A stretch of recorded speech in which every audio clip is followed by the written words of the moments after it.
뜬금없이 상암 정승격과 병증별 방제 조성 비교 분석 이렇게 했습니다. 사실은 이것이 상암 친구 요결의 그 내용입니다. 그런데 그 선배 되시는 분께서 어떤 연유인지는 모르지만 방제명만 적어놓고 조성이 없었어요.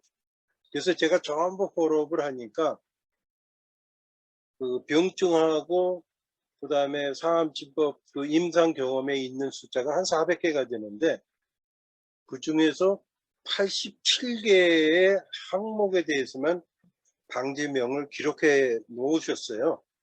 그래서 저도 좀 답답해 가지고 그걸 전부 꺼내서 그 뭐라 그러죠? 그 동의 보감, 가급적이면 동의 보감에서 확인을 한 겁니다.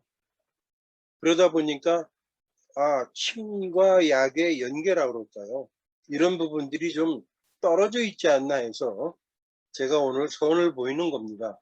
이것은 제가 금년 가을쯤에 논문을 써서 한국에 보낼 예정이기 때문에 전부는 말씀을 못 드리고 일단 오늘 제가 보여드리는 이 내용을 좀 우리가 같이 스터디 해볼 필요가 있다 말씀을 드립니다. 지금 내용 병증을 보면 목우리다, 담우리다, 그 다음에 지음, 간적, 간호, 근산, 그 다음에 열창 이렇게 했는데 열창을 빼고는 나머지 6가지의 그 증세가 침법으로 하면은 그냥 간전격이고 방제로 하면 7가지가 되는 내용이죠. 그러면은 침의 효과와 방제의 효과가 어느 것이 더 국부적이고 효율적일 수 있는가를 생각해 볼 수 있죠. 우리가 흔히 잘 알고 있는 가미소요사는 간비 구조에 써왔죠. 그러면은 그것이 침으로 하면은 사암침법은 간정격 그리고 가미소요산을 쓰게 되는 거죠. 그러면 이 침조성이라는 것이 7가지 방제에 가지고 있는 특성을 완화시켜 주는 것은 틀림이 없습니다. 그러나 그것이 지속적일 수 없고 또 우리들에게 찾아오는 환자들이 대부분이 만성질환이기 때문에 시일이 좀 걸리는 편이죠. 따라서 여러분들께서 침법만 갖고 한의원을 운영하시기 좀 어려우실 겁니다. 또 침법 또한 다양한 부분이 있어서 사암침법을 위시, 오행침법, 동시침법, 화침, 음양맥침 여러 가지가 있지만 각자가 어떤 것이 되었든 간에 내가 소화하기 편한 것, 내가 이해하기 좋은 것으로 하시면 되겠습니다.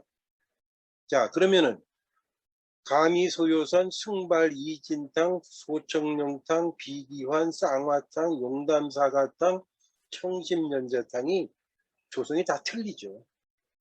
이 조성이 틀린 만큼 증세가 다르다고 보아야 될 것입니다. 아울러서 사상을 대입을 하면은 체질이 다르다는 게 되는 것이죠. 가미소요산을 우리가 내경사상으로 보면 태어민이든 소음인이든 소양인이든 체질 구별 않고 사용해 왔습니다. 그 내역을 보면은 백작, 백출, 그 다음에 당기, 그 다음에 감초 정도는 사상의학으로 보면 소음인에 해당되는 것이고 지모, 지골피, 그 다음에 생지황, 그 다음에 황백 정도는 소양성에 가까운 것이죠. 그 다음에 뭐랄까요, 맹문동, 길경 이런 부분은 명백하게 태음인 것입니다.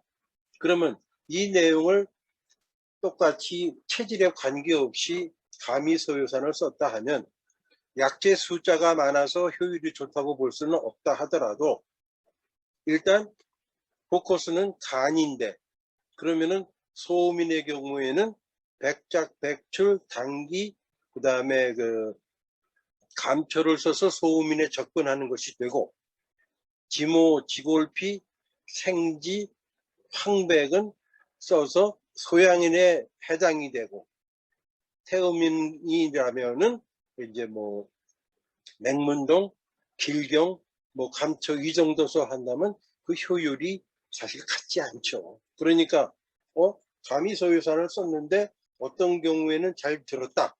그래서 또 썼는데 이번에는 안 듣더라 하면은 뭔가 빠진 게 있다는 이야기죠. 그래서 여러분들께서 제가 이 비교 데이터를 드리는 이유는 침으로 이렇게 했는데 같은 가미소유산증이라도 태소음량이 다른 것을 여러분들이 이해하고 활용하신다면 A라는 사람한테 가미소유산증이지만 소음인일 경우에는 어떤 방제를 쓰고 태음인에겐 어떤 방제를 썼을 때는 사실은 그 정확도가 굉장히 높아집니다.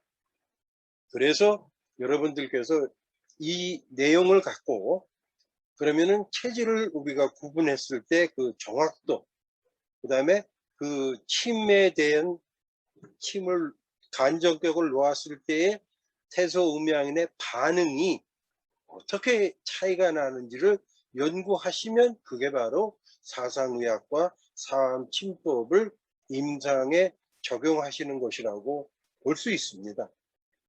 예를 들어서 맨 밑에 보면 근산이라는 게 있는데 이게 산증, 소위 말하면 당기는 풀링 페인이거든요. 그러면 어떤 때는 용담사간탕을 쓰고 어떤 때는 청심연자탕을 썼다 이렇게 얘기가 나오는 거예요. 이런 구분을 옛날 어른들께서 매주알 고주알 기록을 안 해놓으셨기 때문에 이렇게 공부하는 우리들이 좀 힘든 그런 상황입니다. 그럼 아시는 바와 같이 용담사간탕 하면 용담초 들어가고 그 다음에 소양성이 들어가고 간담을 기준으로 한 것이죠. 게다가 수별이 있다는 전제 조건으로 썼거든요. 그러면 같은 근산인데 수별에 간담이 인볼브돼서 한 경우에는 용담상을 쓰겠지만 그것이 아닌 경우에 근산일 경우에 청심연자탕을 썼다. 이렇게 얘기가 된다면 어떤 것을 선택하고 어디에 기준을 둘 것인가가 이제 진단의 초점이 될 것입니다. 이거는 자명하게 풀을 수 있는 것이 지금 현재 이 방제는 내경 방제거든요.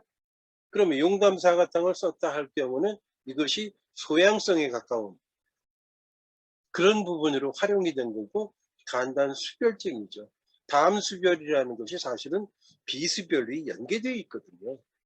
그러면 이것은 간하고 비하고 대장이 연계된 것이고 청심연자탕 그러면 아시는 바와 같이 심장과 방광이 연계된 것이거든요. 그리고 사상으로 이렇게 컨버트가 된다면 청심연자탕은 기본적으로 태음인의 주 방제로 되어 있습니다. 그러면 태음인의 근산하고 소양인의 근산의 원인이 다르다는 것이죠. 그 다른 이유는 체질이 다르기 때문에 그런 겁니다. 그래서 용담상화탕을 썼을 때는 어떤 증세가 나오면 이 방제가 맞은 것이고 청심연자탕을 썼을 땐 어떤 것이 변화하면 맞는다 이렇게 이해를 하셔야 되거든요. 그 이해를 할 수 있는 것이 바로 사상의학입니다. 그러면은 청심연자탕은 심장과 방광이 연계되어 있는 거예요. 용담상한탕은 간담과 비가 연계되어 있는 거고. 그러면 간담과 비라면은 소양성 내지는 비니까 소음인으로 생각하실 수도 있지만 사실은 포괄적으로 볼 적에는 태음인에 써서 크게 효과가 없고 소음인에 써서 크게 효과가 없는 겁니다. 제가 오늘 드리는 말씀은 이런 걸 기초로 해서 어떻게 이해를 할 것인가 이런 부분을 말씀을 드리려고 하는 거예요.